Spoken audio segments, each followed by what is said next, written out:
Hello, ആരെങ്കിലും നമ്മളോട് ഒരു വേദിയിൽ വെച്ച്, ഒരു കമ്മിറ്റി മീറ്റിംഗിൽ അല്ലെങ്കിൽ ഒരു സ്റ്റേജിൽ വെച്ചൊക്കെ ഒരു വിഷയത്തെക്കുറിച്ച് പെട്ടെന്ന് സംസാരിക്കണം എന്ന് പറഞ്ഞാൽ എന്തു ചെയ്യും? പെട്ടുപോകല്ലേ?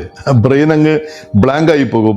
നമ്മുടെ കാല് വരയ്ക്കും, മുട്ട് വരയ്ക്കും ഒക്കെ സംഭവിക്കും. പലപ്പോഴും പ്രസംഗിച്ച് പരിചയമുള്ള ആൾക്കാർക്ക് പോലും പെട്ടെന്ന് പ്രസംഗിക്കുക പറഞ്ഞു കഴിഞ്ഞാൽ പെട്ടുപോകും. അപ്പോൾ ഇതിനെ ഓവർകം ചെയ്യാൻ ഒരു വലിയ സൂത്രമുണ്ട്. എന്താണത്? Yes, I am Pradeep Kumar, public speaking coach. എൻ്റെ വിദ്യാർത്ഥികളെ പഠിപ്പിക്കുന്ന ആ സൂപ്പർ ടെക്നിക്കുകളിൽ ഒന്ന് ഞാൻ ഇന്ന് നിങ്ങളുമായി പങ്കുവെക്കുകയാണ്. That is WWH technique. Formula കേട്ട് പേടിക്കണ്ട.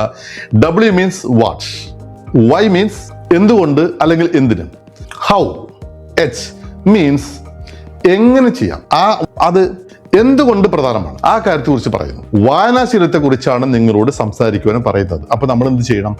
വാട്ട്, വായനാശീലം എന്താണ് എന്നതിനെ കുറിച്ച് ഒരു ഡെഫിനിഷൻ പറയുക. വൈ, എന്തുകൊണ്ട് അത്, വായനാശീലം എന്താണ് എന്ന് പറഞ്ഞു. ചെറിയ ഭാഗം അവിടെ പറഞ്ഞിട്ടുണ്ടെങ്കിൽ അത് എന്തുകൊണ്ട് എന്ന കാര്യം വിശദീകരിക്കണം. 3, ഈ രണ്ടാമത് പറഞ്ഞ കാര്യത്തെ എങ്ങനെ സ്വന്തമാക്കാം എന്ന് പറയണം. നമുക്ക് അല്പം കൂടി വിശദീകരിക്കാം. വായനാശീലം എന്ന് പറഞ്ഞാൽ പുസ്തകങ്ങൾ, ഗ്രന്ഥങ്ങൾ, പുരാണങ്ങൾ, ലേഖനങ്ങൾ, പത്രം, അങ്ങനെ തുടങ്ങി അവരുടെ ഇഷ്ടത്തിന് അനുസരിച്ച് വായിക്കുന്ന ആ ശീലം, അതെന്തൊക്കെയാണോ അതിനെല്ലാം നമുക്ക് വായനാശീലം എന്ന് പറയാം. നമ്മുടെ അറിവ് വർദ്ധിക്കാനും ചിന്താശേഷി വർദ്ധിപ്പിക്കുവാനും വായനാശീലം വളരെ പ്രധാനപ്പെട്ടതാണ്. കഴിഞ്ഞു, ആദ്യത്തെ ഭാഗം കഴിഞ്ഞു. ഇനി രണ്ടാമത്തെ ഭാഗം വൈ. എന്തുകൊണ്ടാണ് വായനാശീലം പ്രധാനപ്പെട്ടത് എന്ന് പറയുവാനുള്ള കാരണം? വായനാശീലം കൊണ്ട് നമ്മുടെ അറിവ് വർദ്ധിക്കുന്നു, നമ്മുടെ ചിന്താശേഷിയും വർദ്ധിക്കുന്നു. അതുപോലെ ഒരു ക്രൈസിസ് ഉണ്ടാകുമ്പോൾ തീരുമാനങ്ങൾ എടുക്കുവാനുള്ള നമ്മുടെ അറിവ് വർദ്ധിക്കുന്നു. ഒരു കമ്മിറ്റി മീറ്റിങ്ങോ ഒരു വേദിയോ ഒക്കെ കിട്ടിക്കഴിഞ്ഞാൽ, അവിടെ ഒരു വിഷയം കിട്ടിക്കഴിഞ്ഞാൽ ആ വിഷയത്തെക്കുറിച്ച് നിങ്ങൾക്ക് പെട്ടെന്ന് സംസാരിക്കുവാനുള്ള അറിവ് ഉണ്ടാകണമെങ്കിൽ നിങ്ങൾക്ക് നല്ല ഒരു വായനാശീലം ഉണ്ടായിരിക്കണം. ഓക്കെ, നോക്കൂ. അപ്പോൾ രണ്ടാമത്തെ ഭാഗം കഴിഞ്ഞു. ഇനി മൂന്നാമത്തെ ഭാഗം ഹൗ, എങ്ങനെ വായിക്കണം, അതെങ്ങനെ പറയും? നോക്കൂ. അപ്പോൾ വായനാശീലം എങ്ങനെ വളർത്താം? നമ്മുടെ ഈ സമയത്ത്, ഈ കാലഘട്ടത്തിൽ എല്ലാവർക്കും തിരക്കുള്ള സമയമാണ്. വായിക്കുവാൻ സമയം കിട്ടുന്നില്ല എന്ന് എൻ്റെ ഒത്തിരി സുഹൃത്തുക്കൾ പറഞ്ഞ് ഞാൻ കേട്ടിട്ടുണ്ട്. അപ്പോൾ ആ ശീലം, ഇത്ര തിരക്ക് പിടിച്ച ഈ ജീവിതത്തിൽ എങ്ങനെ ഒരു നല്ല വായനാശീലം ഉണ്ടാക്കിയെടുക്കാം? ഉദാഹരണത്തിന് 10 മിനിറ്റ് ഒരു ദിവസം വായിക്കാൻ ശ്രമിച്ചു കഴിഞ്ഞാൽ എത്രയോ പുസ്തകങ്ങൾ ഒരു വർഷം വായിച്ചു തീർക്കാം.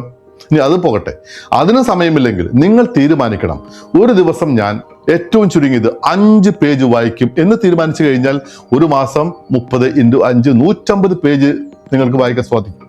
ഇറ്റ് മീൻസ് ഒരു മാസം ഏകദേശം ഒരു പുസ്തകം നിങ്ങൾ വായിക്കുന്നു. അങ്ങനെയാണെങ്കിൽ ഒരു വർഷം കൊണ്ട് നിങ്ങൾക്ക് ഏറ്റവും ചുരുങ്ങിയത് 12 പുസ്തകങ്ങൾ വായിക്കുവാൻ സാധിക്കും. അങ്ങനെ നിർബന്ധമായിട്ടും ഈ ഒരു ശീലം വളർത്തിയെടുത്തു കഴിഞ്ഞാൽ നിങ്ങളുടെ അറിവ് വർദ്ധിപ്പിക്കുവാനും നിങ്ങളുടെ പേഴ്സണാലിറ്റി കൂട്ടുവാനും സഹായിക്കുന്ന ഒരു മാന്ത്രിക പ്രതിഭാസമാണ് വായനാശീലം. മറ്റ് പല ദുശ്ശീലങ്ങളും മാറ്റിവെച്ചുകൊണ്ട് വായനാശീലം വളർത്തിയെടുക്കുക. It will help you to build a strong personality. Thank you so much. അങ്ങനെ 3 ചോദ്യങ്ങൾ ചോദിച്ചുകൊണ്ട് ആ 3 ചോദ്യങ്ങളുടെ ഉത്തരങ്ങൾ പറഞ്ഞുകൊണ്ട് നിങ്ങൾക്ക് ഈ ലോകത്തിലുള്ള ഏത് വിഷയത്തെക്കുറിച്ചും മനോഹരമായിട്ട് സംസാരിക്കുവാൻ സാധിക്കും. So use this technique today onwards. ഇതുപോലുള്ള നിരവധി ടെക്നിക്കുകളാണ് നമ്മൾ നമ്മുടെ വിദ്യാർത്ഥികൾക്ക് പഠിപ്പിച്ചുകൊണ്ടിരിക്കുന്നത്. അതുകൊണ്ട് തന്നെ എൻ്റെ വിദ്യാർത്ഥികളെ സംബന്ധിച്ച് ഇപ്പോൾ നിങ്ങൾ ഒരു വിഷയം കൊടുത്തു കഴിഞ്ഞാൽ അവർ 2 മിനിറ്റോ 3 മിനിറ്റോ തകർത്ത് പ്രസംഗിക്കും. നിങ്ങൾക്ക് ഇതുപോലെയൊക്കെ പ്രസംഗിക്കാൻ ആഗ്രഹമുണ്ടോ? ആഗ്രഹമുണ്ടെങ്കിൽ താഴെ കാണുന്ന നമ്പറിൽ വിളിച്ചു കഴിഞ്ഞാൽ നമ്മുടെ എല്ലാ കോഴ്സിനെ കുറിച്ചുള്ള ഡീറ്റെയിൽഡ് ഇൻഫർമേഷൻ ലഭിക്കും. Okay, bye bye.